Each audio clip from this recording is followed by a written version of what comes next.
Sultan Taha dilahirkan pada tahun 1816 di Keraton Tanah Pilih Jambi. Ayahnya adalah seorang raja di Kerajaan Melayu Jambi bernama Sultan Mahmud Fakhruddin.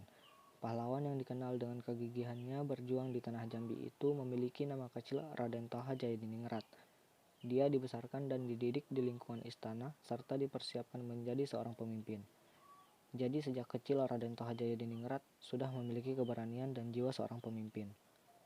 Dalam mengambil keputusan, ia tidak memerintah sewenang-wenangnya, tapi memperhatikan nasihat bawahannya. Raden Taha Saifuddin juga cerdas dan pandai mengatur strategi dalam melawan Belanda. Selama perjalanan hidup dan perjuangannya melawan Belanda, Raden Taha Saifuddin sering mengunjungi dusun-dusun dan memberi ceramah dan khotbah Jumat. Melalui khotbah Jumat, itulah Raden Taha Saifuddin menambah semangat juang serta keimanan kepada rakyat. Rakyatnya dengan ikhlas turut serta melawan Belanda dan membangun benteng-benteng pertahanan. Disinilah letak kekuatan pertahanan sesungguhnya pasukan Raden Taha Saifuddin. Pada tahun 1855 Masehi, Sultan Abdurrahman Nasruddin, yaitu pimpinan kerajaan Jambi, yang merupakan paman dari Pangeran Raden Taha Saifuddin wafat. Kedudukan pemerintahan digantikan Raden Taha Saifuddin dengan gelar Sultan Taha Saifuddin. Perlawanan beliau pada Belanda dibuktikan dengan penolakan terhadap kekuasaan Belanda dan menjalin kerjasama dengan negara-negara lain seperti Turki, Inggris, dan Amerika untuk memperoleh bantuan senjata yang akan dimanfaatkan untuk menyerang Belanda. Sultan Taha Saifuddin meninggal dunia dalam sebuah peperangan melawan kolonial Belanda di Betung Berdarah pada tanggal 27 April 1904 Masehi. Dengan pedang masih tergenggam di tangan, hal ini disebabkan beberapa tembakan tepat di dada Sultan Taha Saifuddin. Perjuangan Sultan Taha Saifuddin melawan kolonial Belanda dibagi menjadi dua. Yang pertama yaitu masa perjuangan non-fisik. Raden Taha Saifuddin naik tahta pada tahun 1855 Masehi dan telah berani membatalkan isi perjanjian yang pernah ditandatangani pemerintah sebelumnya dengan Belanda secara sepihak. Sultan membatalkan Piagam Sungai Baung yang ditandatangani oleh ayahnya tanggal 14 September 1833 Masehi, perjanjian tambahan tanggal 15 Desember 1834 Masehi, dan perjanjian tanggal 21 April 1835 Masehi. Sultan bersama rakyat Jambi tidak mengakui dan tidak mentaati segala perjanjian dengan Belanda, dan Sultan bersama rakyat Jambi tidak akan pernah mengadakan perjanjian apapun dengan penjajah Belanda. Dengan pembatalan isi perjanjian itu, di satu sisi pemerintah Hindia Belanda merasa terhina, tapi di sisi lain Belanda merasakan pula bahwa kontrak perjanjian tahun 1833 Masehi dan 1834 Masehi tidak cukup lagi memenuhi kebutuhan. Perjanjian yang dibatalkan oleh Sultan mengandung reaksi keras dan kemarahan pihak Belanda. Pada tahun 1857, hubungan Jambi dengan Belanda semakin memburuk dan Sultan mulai menjalin hubungan dengan luar negeri. Salah satu negara Eropa yang simpatik kepada Jambi ialah Turki. Sultan Taha berhasil menyusun pemerintahan baru yang berpusat di Muara Tembesi. Ia menanamkan semangat juang secara lebih intensif kepada rakyat tentang tujuan perjuangannya. Maka ia dengan jelas menyampaikan setia yang diikuti oleh rakyat dengan penuh semangat untuk segera melaksanakannya. Kolonial Belanda yang mengakui posisi Sultan Taha Saifuddin yang kuat itu mulai menjalankan politik adu domba sesama rakyat Jambi. Mereka mencari keluarga Sultan Taha Saifuddin yang bersedia diangkat menjadi Sultan Jambi dengan syarat bersedia untuk tunduk dan mentaati perjanjian yang dibuat dengan Belanda. Pada tanggal 25 September 1858 Masehi, pemerintah kolonial Belanda secara resmi mengumumkan bahwa kolonial Belanda tidak mengakui lagi kedaulatan Sultan Taha Saifuddin dan menganggap Sultan telah diturunkan dari tahta kerajaan Jambi. Keraton Jambi di Kampung Gedang Tanah Pilih dikuasai oleh Belanda. Kolonial Belanda menganggap posisi Sultan masih sangat penting, maka dari itu Belanda mengangkat Sultan baru yang memerintah di Jambi. Masyarakat Jambi menyebut Sultan bentukan Belanda itu sebagai Sultan Bayang.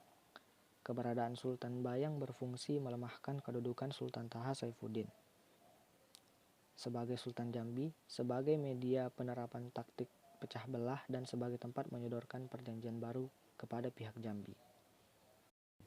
Ada 3 orang Sultan Bayang yang diangkat oleh kolonial Belanda masing-masing, yaitu yang pertama, pada tanggal 2 November 1858 Masehi, kolonial Belanda mengangkat Abdurrahman Nazaruddin dengan gelar Sultan Ratu Ahmad Nazaruddin dan Pangeran Martadiningrat sebagai pangeran ratunya.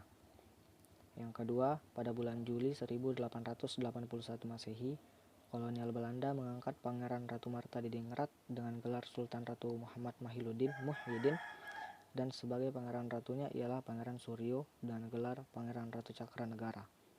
Yang ketiga, pada bulan Juli 1886 Masehi, kolonial Belanda mengangkat Pangeran Ratu Cakranegara menjadi sultan dengan gelar Sultan Ahmad Zainuddin, dan pangeran ratunya ialah putra ketiga Sultan Taha Saifuddin yang belum cukup umur, yaitu masih berusia 4 tahun, bernama Pangeran Anom Kesumuyudo.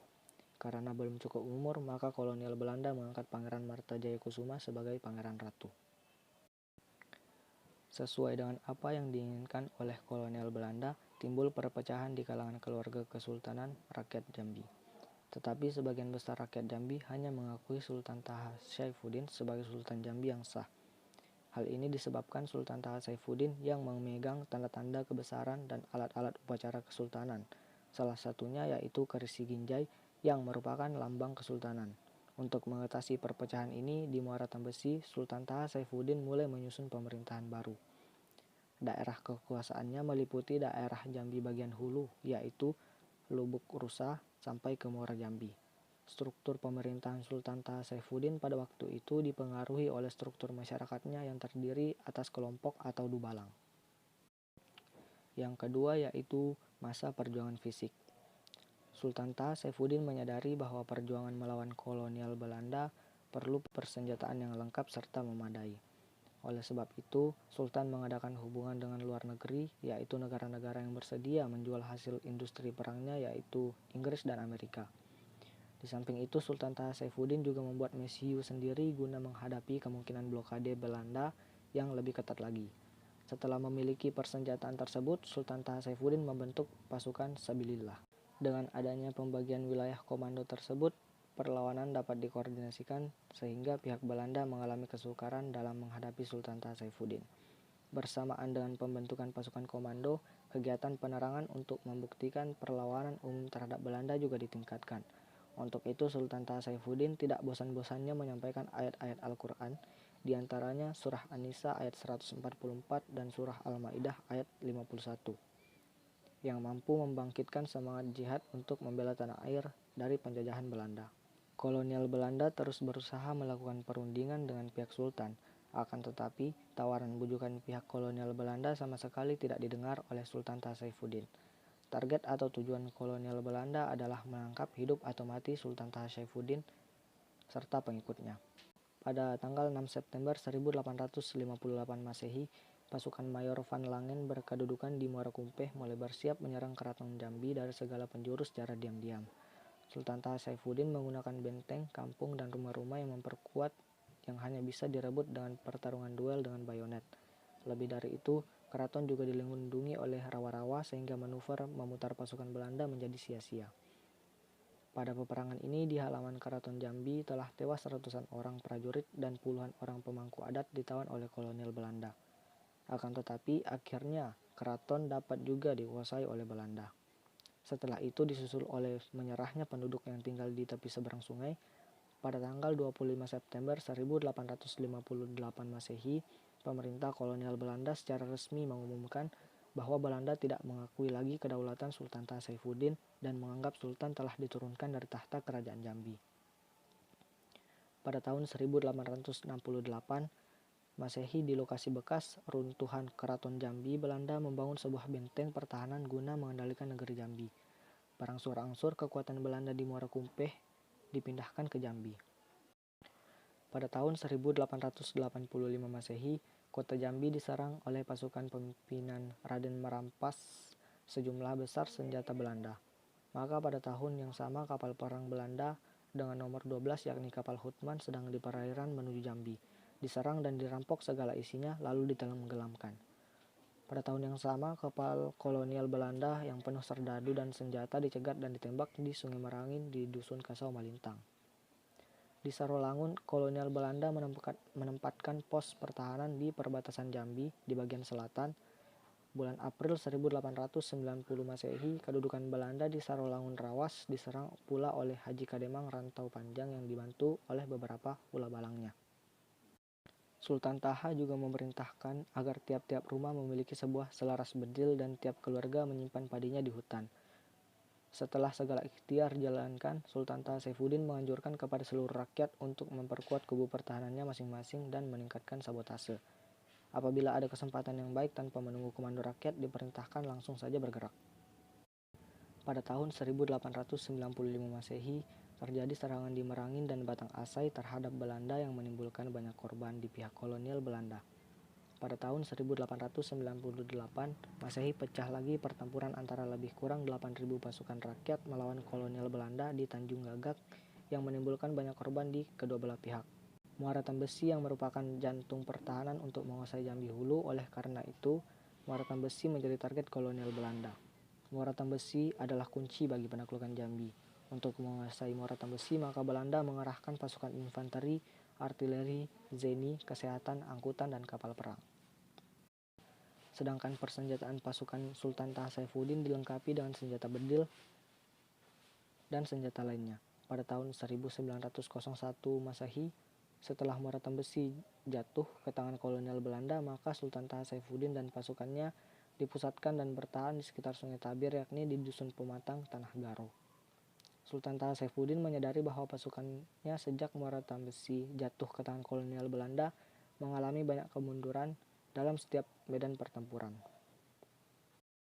Meskipun demikian, rakyat Jambi terus melakukan serangan sehingga menyebabkan kolonial Belanda mencoba untuk memperkuat kedudukannya di jalan, memberikan keris Singmarjaya kepada Sultan yang diangkatnya guna mengimbangi keris Ginjai yang dimiliki oleh Sultan Taha Saifuddin. Maksudnya agar semangat juang rakyat Jambi yang berada di bawah kekuasaan Sultan Bayang itu meningkat dan memasukkan daerah Jambi ke dalam wilayah kekuasaan Residen Palembang, langsung dengan ketentuan supaya Jambi ditaklukkan seluruhnya. Untuk menghadapi tindakan kolonial Belanda tersebut, Sultan Taha Saifuddin berusaha menghimpun seluruh kekuatan rakyat. Dalam hal ini, Sultan memanggil semua pangeran dan panglima-panglima serta tokoh-tokoh masyarakat yang berpengaruh untuk mengadakan musyawarah di Bukit Persajian Rajo Muara Tebo. Malam pada tanggal 26 April 1904 Masehi, Sultan Taha membuktikan tekad perjuangannya sampai ke titik darah penghabisan, ke bumi persada Ibu Pertiwi. Seiring dengan munculnya matahari di ufuk timur, tanggal 27 April 1904 Masehi, Sultan Taha Saifuddin gugur dalam kancah desingan peluru kolonial Belanda dengan pedang masing-masing tergenggam di tangan. Sebagai seorang panglima, Sultan Taha Saifuddin memegang prinsip sampai akhir hayatnya tidak pernah mau berunding dengan pihak kolonial Belanda. Sultan Taha Saifuddin cukup menyadari bahwa perundingan dengan pihak kolonial Belanda pada intinya adalah pengekangan dan intervensi terhadap kedaulatan Kesultanan Jambi.